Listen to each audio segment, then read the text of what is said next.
मेहनत अगर आदत बन जाए तो कामयाबी मुकद्दर बन जाती है। प्रिय विद्यार्थियों, संघर्ष क्लासेस की ऑनलाइन क्लासेस में मैं पल्लव टेलर आपका हार्दिक स्वागत एवं अभिनंदन करता हूँ। जैसा कि आप सभी विदित प्रिय विद्यार्थियों के 8 अक्टूबर 2022 को अपना एग्जाम होने वाला है, बीएसटीसी एग्जाम। तो इसी को लेकर मैं मुख्य बिंदुओं पर आज अपने सामने मैं चर्चा करूंगा। उसके मुख्य बिंदु कुछ इस प्रकार है कि हम अक्सर एग्जाम में ले जाते हैं, लेकिन ये छोटी मोटी बातें, छोटी मोटी जो मूल बिंदु है उसका हमें ध्यान होना बहुत ज्यादा आवश्यक है, क्योंकि परीक्षा में इन बिंदुओं का ध्यान हमें रहता है तो पेपर को हम और भी ज्यादा बेहतरीन तरीके से, और भी ज्यादा अच्छे से, और भी ज्यादा अच्छी सफलता हम प्राप्त कर सकते हैं। पुनः संघर्ष का साथ आपका स्वागत है। बीएसटीसी एग्जाम के अंदर जब हम महत्वपूर्ण चर्चा करेंगे तो सबसे पहले, जैसा कि हम जानते हैं कि अपने दिन अब 2004 ही बाकी रह गए, तो सबसे पहले हमें अपना एडमिट कार्ड है वो निकाल कर भली भांति उस जगह को पहचान लेना है और किस जगह पर हमारा सेंटर है उसको हमें आज ही और अभी ही हमें ध्यान देना चाहिए। अक्सर बच्चे कई प्रकार की लापरवाही कर रहे हैं कि अपना सेंटर को नहीं देख पा रहे, क्योंकि एडमिट कार्ड जिसे हम निकाल कर देंगे तो उसमें मान लो किसी प्रकार की कोई त्रुटि है नाम में या कोई और अन्य कोई त्रुटि हो तो उसको हम जल्द से जल्द सुधार कर सकते हैं और हम उससे निश्चिंत फ्री हो सकते हैं।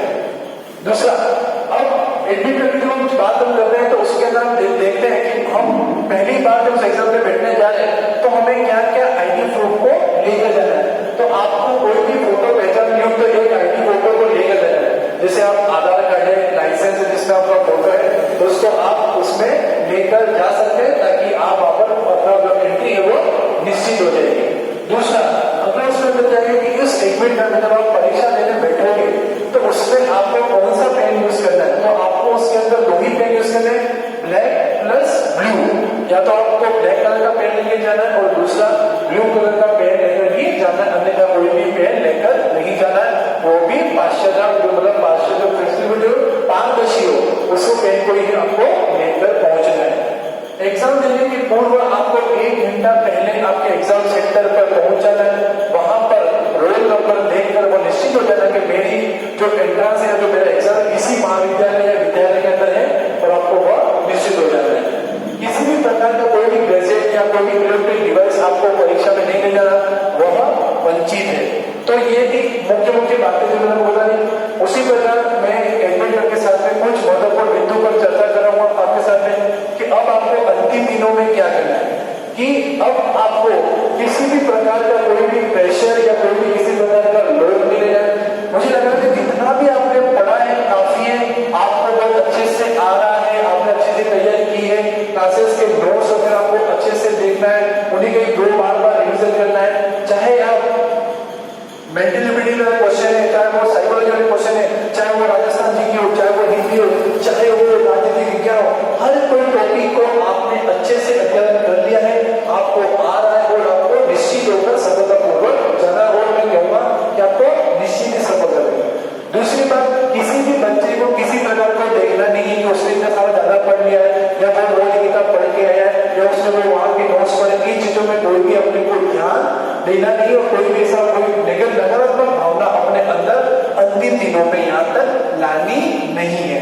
पूरे आत्मविश्वास के और जोश के साथ में जाना है ताकि आप पेपर को अच्छे से कर आएंगे। अगली बात मैं ये कहना चाहूंगा कि आप नींद अच्छे लें। इन दिनों में आपको नींद अच्छे लेनी है, खाना पीना में बहुत अच्छे से खाना है, लिमिट में खाना है, ताकि आप मेंटली और भी ज्यादा स्ट्रॉन्ग रहेंगे और अच्छे से पेपर आपको करके आना है। परीक्षा सेंटर में पहुंचने के लिए जिस दिन आपका एग्जाम हो, अधिकतर मैंने जब बच्चों को देखा तो उनके एग्जाम को जो सेंटर वो गाँव के अंदर है, तो आपको अपने जिस भी गाँव के अंदर सेंटर को आपको 1-2 घंटे पहले ही निकल जाना है। हो सकता है कोई ट्रैफिक वगैरह हो या कोई गाड़ी भवन में कुछ ऐसा ना हो, गाड़ी वगैरह पंचर ना हो, तो आपको पहले ही 1-2 घंटे पहले होकर निश्चित होकर निकल कर जाना है। और साथ ही अब इन दिनों में, अंतिम दिनों में जब आप रिविजन करें तो आपको एक आध मॉडल पेपर रोज देख के जाना है। मैं रोज कक्षा में आपको जैसे बोला है कि विद्यार्थियों को, मनीषा के बहुत से लड़कियों को मैंने बोला है, गंगा सर सबको बोला है कि आपको नियमित जितने भी मॉडल पेपर है उनको आपको सबको देख कर जाना है और बार उसकी प्रैक्टिस करनी है। दूसरा, जिस सेंटर में आप जाओगे, जिस आपका जो परीक्षा कोर्स होगा, जिस चेयर या टेबल पर आप बैठोगे, तो वहां पर अपने रोल नंबर को देखकर आपको निश्चित हो जाना है कि ये मेरा ही नंबर है। दूसरी बात, इस बार आपको आपकी पुस्तक पुस्तिका को घर आपको ले नहीं जाना है, आपको वहीं वही एग्जामिनर को वापस पुनः उसे दे देना है, आपको वो घर पर नहीं ले जानी है। आपको सिर्फ आपकी ओवरऑल शीट मिल जाएगी, उसी से ही आपको मिलान करना है। हो जाए। दूसरी बात, जब भी आप ओवरऑल शीट की जो पूर्ति करेंगे, उसके जो ओवरऑल शीट या जो आपके आंसर को भी जो मिलेगी, उसमें आपका डिटेल यानी आपका नाम है, आपका जो रोल नंबर है, ये सभी उसमें ऑलरेडी पहले से ही लिखा हुआ है। आपको ज्यादा लिखने की उसमें मशक्कत नहीं करनी है। तीसरी बात, जब भी आप ओवरऑल शीट जब भरोगे या जब भी आप आंसर की करोगे, तो उसमें जब आपको गोला करोगे, तो जब भी आप गोला करना है तो अपने को गोला पूरा इस तरह से नहीं करना है, उस गोले को पूरा फिलअप करना है, ताकि आप अच्छे से उसके अंदर आंसर लिख पाओ और आंसर को कर पाओ। ठीक पूरा करना है, ठीक है।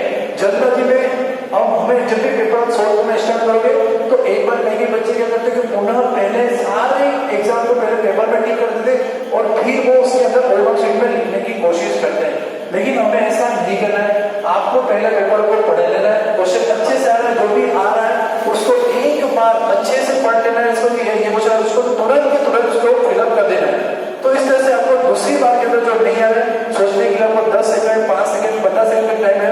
इस तरह से आपको पेपर को सॉल्व करना है।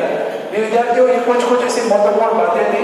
वीडियो ज्यादा लंबा नहीं बना चाहता हूँ, इसलिए मैं आपको इसी वीडियो को यहाँ पर विराम देता हूँ। ठीक है, पुनः संघर्ष की ऑनलाइन क्लासेस में आपका स्वागत है। बस ध्यान रखना, जब तक थोड़े